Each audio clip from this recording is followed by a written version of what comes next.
Nilagay nila sa kalsada, yung mga tubo, kinumpis ka. Anong problema mo ngayon? Akala ko kinuha ni Kap para ipakilo yung mga tubo na yan eh. Hindi nila binalik sa amin, tapos inilagay lang nila sa gilid ng kalsada hanggang sa may sumira na po. Hindi kayo nabisuhan na ang mga tubo na yan nasa kalsada na.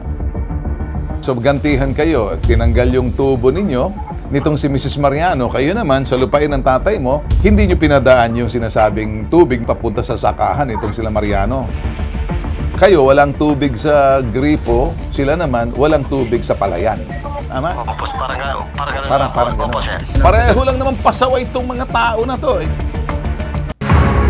Noong 18 po, habang wala po kami sa bahay, nagpunta yung mga kagawad para kinuha yung mga tubo namin. Dahilan po daw ay ayaw daw yung may-ari ng lupa na dumaan sa kanila yung tubo namin. Ang tubig po namin ay galing sa bundok. Para bumaba yun, pinadaan namin sa tubo na dumaan sa lupa ng nagre-reklamo po. Si Bongbong Mariano po ang nagreklamo sa barangay, kaya umaksyon yung mga taga-barangay.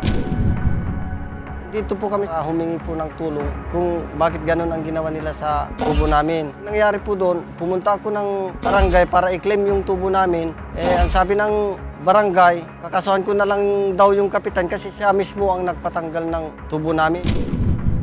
Alam nyo, estilo ho ng Ipabitag Mo Help Desk, nag-iimbestiga po kami. Kaya hinahanap po namin yung ugat ng problema o dahilan ng problema. Hindi po kami nakatingin sa epekto kasi kung minsan karamihan po sa mga lumalapit sa atin, ang dinudulog yung epekto na ng problema, nakakalimutan yung dahilan. Kaya eto, imbestigahan natin kung gaano kalalim tong para sa unang tingin, mababaw, ano? Pero malalim-lalim to.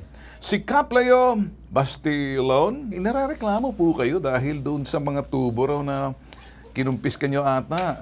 Ano bang issue rito? Ano bang dahilan ng problema? May nagreklamo po sa kanila, sir, na si Mrs. Mariano. Tapos pinatawag po namin sila sa barangay. Okay. Tatlong patawag na namin, hindi po sila sumipot. Nag-request si Mrs. Mariano, sir, na kung pwede, patanggal na lang niya yung tubo sa lupa nila. Kap, may tanong lang ako. Yung bang dinadaanan ng tubo, yan ba ay dumaan ba sa pribadong lupain ni Mariano? Sa mismong lupain po ni Mrs. Mariano, sir. Ito bang mga tubong pinutol, kinumpis ka ni Kap, yung mga tubo ba yan nasa kalsada sa loob ng property ni Mrs. Mariano? Inilagay nila sa kalsada po yung kinumpis ka nila po, sir. Nilagay nila sa kalsada, yung mga tubo, kinumpis ka. Opo, sir. Yan bang nakikita ko, nakumpis ka na yan, pinutol na lang yung mga tubo na yan? Opo, sir. Opo, sir. So, hindi naman tinago ni Kap yung mga tubo, nandiyan na nilagay niya na sa kalsada na. Tama? Opo, sir. Opo, sir. Anong problema mo ngayon? Nandiyan pala ang tubo. Akala ko kinuha ni Kap para ipakilo yung mga tubo na yan eh. Ang problema lang namin, sir, hindi nila binalik sa amin, tapos inilagay lang nila sa gilid ng kalsada hanggang sa may sumira na po. Hindi kayo ni-notify na hindi kayo nabisuhan na ang mga tubo na yan nasa kalsada na. Hindi po, sir. Itong epekto ng problema dahil nagreklamo si Mrs. Mariano daw na ang tubo, ang source ng tubig, pinanggagalingan, dadaan sa lupain nitong si Mrs. Mariano. Kaya tinanggal niya yung tubo. Ano ba dahilan? Ba't tinatanggal yung tubo? Ayaw daw nilang dumaan yung tubo namin sa lupain nila, sir. Okay. Nag-abiso ba kayo na dadaanan sa lupa yung tubo na yan? Dadaan sa iyo? Nakikisuyo kayo na kung maaari yung tubo dadaan sa lupa nila? Pumayag ba sila? Hindi. Sa dating may-ari po, sir, kami nag-abiso, sir.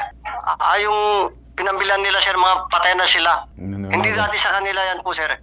Pero dahil sila na ngayon ang may-ari ng lupain, ayaw nila yung tubo ninyo dyan. Parang ganon. Parang ganun na nga, sir. Pero hindi nila sinabi sa amin po. Okay, sige. Tanong, ano naman yung issue roon sa parang ikaw ba'y gumante? Ikaw naman, ayaw mong padaanin yung irrigation canal sa lupa naman itong si ng tresurero na si Bongbong Mariano. Yung kaya? Yung tatay ko po yun. Yung tatay mo. So ano bang ugat ng problema? So gantihan kayo, tinanggal yung tubo ninyo, nitong si Mrs. Mariano, kayo naman sa lupain ng tatay mo, hindi nyo pinadaan yung sinasabing tubig na manggagaling sa ilog para madaluyan ng tubig papunta sa sakahan itong sila Mariano. Opo, sir. Opo, sir. Okay. Nagreklamo pa kayo, para pareho rin man kayo may mga may mga topak eh. Ngayon, tabla kayo. Wala kayong tubig. Sila naman, walang tubig sa irigasyon. Di tabla kayo.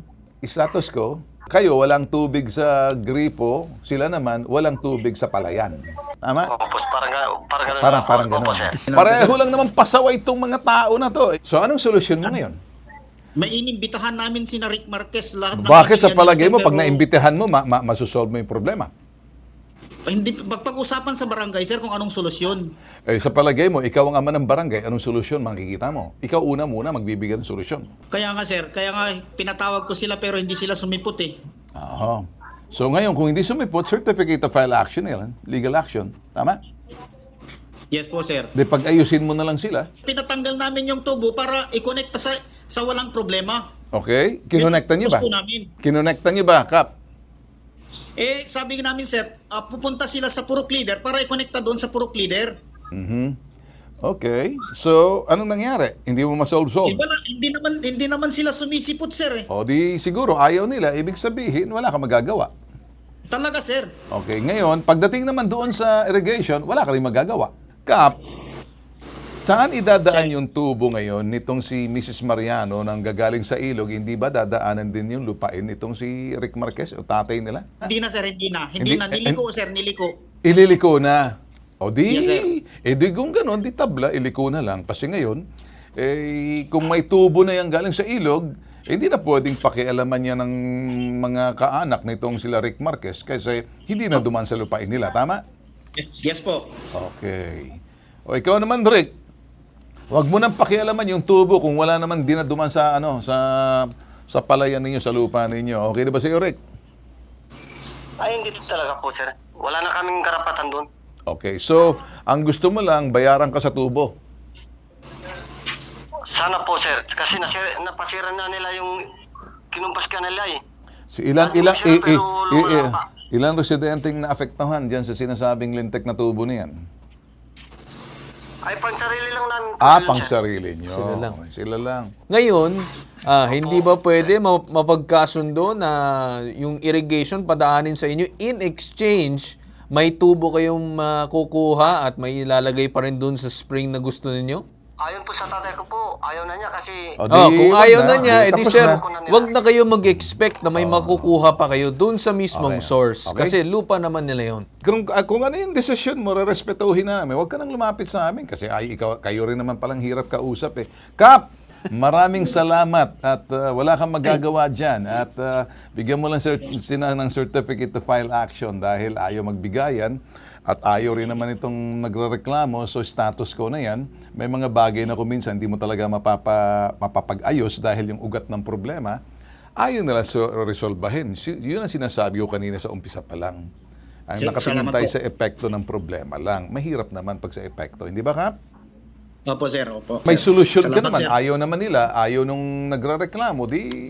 Bigyan mo lang ng certificate to file action. Basta't importante may ginawa ka dyan sa barangay mo. We try our best, the very best, na pag-ayusin. Kaya lang kuminsan yung magkabilang panig, isa roon ayaw makipag-ayos.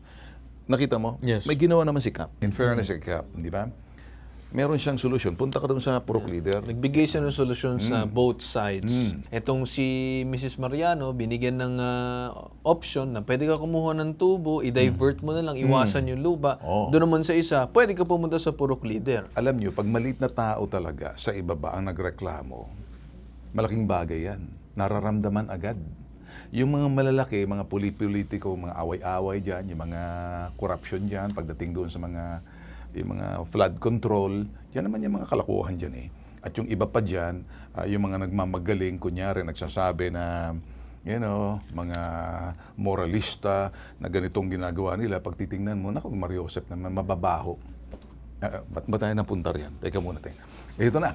Ito po, nag-iisa. Nag-iisa at pinalawak, pinalakas na ang bagong Ipabitag Mo Health Test.